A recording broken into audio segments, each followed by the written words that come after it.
So hi, today the main topic is explain my own implementation of B-tree algorithm. The first of all, it is search operation. Search operation was kind of easy because basically what you have to do is you have to search for if the target query key is exists in current page. So there and sorry, the reason why I say the page instead of node is because the if you look at the database, they code us the page, not the node of it. So I'm not the like backend developer, but I heard they using a term of the page of it, and they use target key as a query key.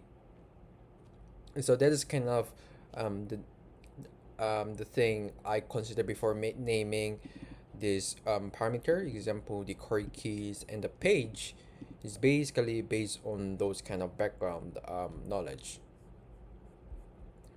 Um, Search in tree is kind of really advanced version of the searching page. I use the design pattern of the iterator. I use iterator design pattern is because first of all, I'm gonna make some kind of the B plus algorithm and in it the iterator has to be definite rather than it is only belongs to the B tree. So if it is iterator, I can use it for the B tree and the B plus tree. So this is why I use the design pattern for the B tree. And when it gets the search functions and search iterator, we do the some kind of business logic about search operation. Example, so if there's like page of it, it will receive the page and the query key. Let's say our target pointing, what we are pointing is this part. Let's say we are pointing 60.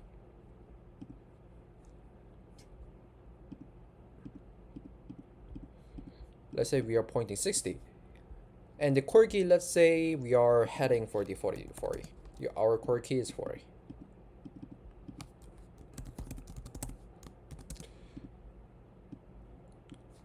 And the, and nice. And then note that we're on a and the next thing is define target index in the list. Uh, the reason why I declare ourselves find target index in the list is because I, in B-tree the page or the node they mostly declared as array rather than some kind of record because this has to be sorted. And also, if you look at the how did B-tree looks like, it's not really kind of like class-based point like properties on pointers. It's just a bunch of the array the object and that has the lots of depth on it. Example, um, your this kind of example of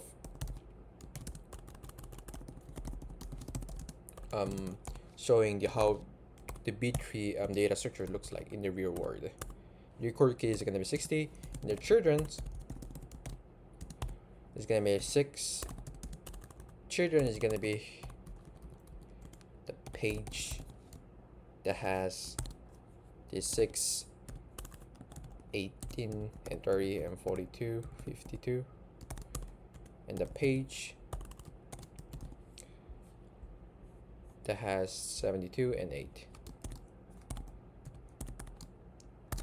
Yes, so this is kind of representative of or the example of the real world of the B-tree data structure looks like. There's no fancy pointer thing. There's no fancy class based whatever thing. It's just a bunch of object with the array. So find target index.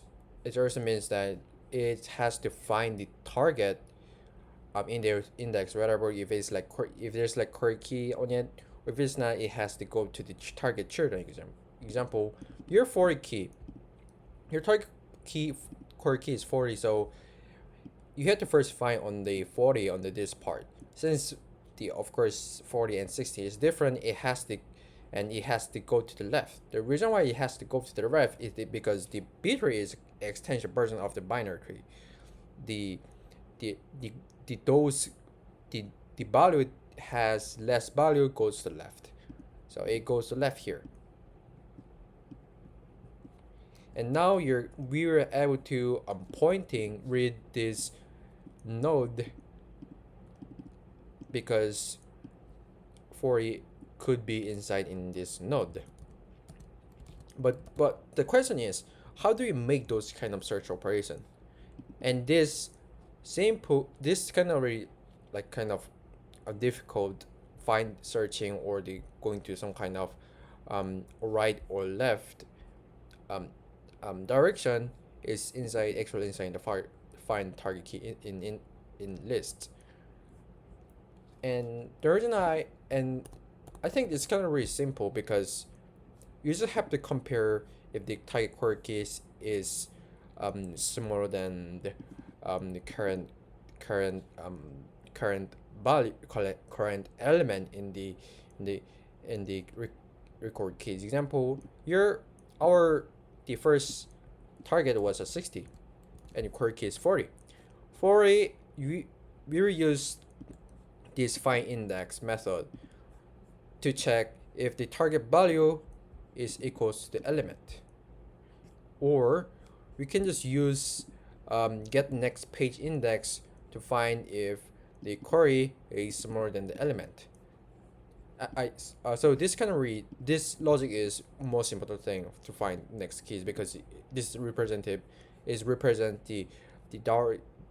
direction of target page. Example, find index, you just basically find the index that query is smaller than element. So let's see, 40 is actually smaller than element. So basically our index is 0 because the element that has bigger than query key 40 is actually 0.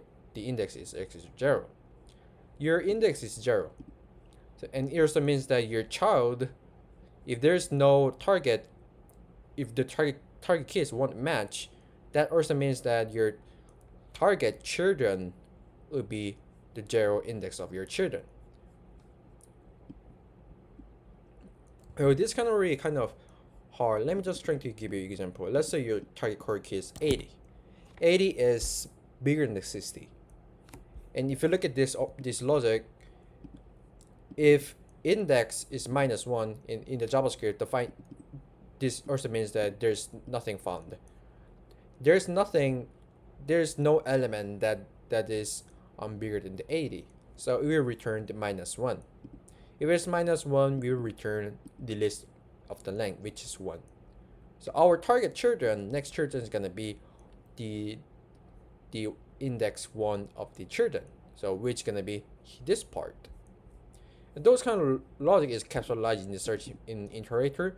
So if there's like something wrong with the prop search logic, I don't have to go for the search in page and search in tree.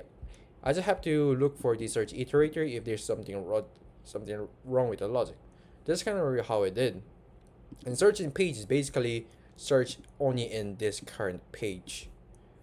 And also this is kind of reusable because search operation doesn't belong to the only search operations, which also means that if I'm trying to delete it, I have to search if the target query key is in current node or current page. If I have to insert in some kind of target node or target page, I have to check if the query keys already exist in target node. So this search in page widely used, and I have to make as clean as possible, reuse it as possible, and there's no side effect of it. Inside search in trees is, I just say, extensive version of it. So I use search in page of it, and I use it as a pointer to check the current. The reason why I also push the parent static because sometimes I have to pop it because sometimes I need parent page to do like some kind of stuff. Like example, if you're trying to implement insertion logic, you have to check your parent page, because that could lead some kind of propagation issue, because the B-tree has to balance. If there's overflow, I have to rebalance it. If there's rebalance it, the target primary key has to merge with the parent, so I have to know about parent page. So searching tree, the return value works as that. And searching tree is kind of simple. I first use do while that, rather than, so I just first check using searching or searching page logic. If there's index, okay, if there's target value, okay, I put the true value on the font, so the while break is done. So it's pretty good.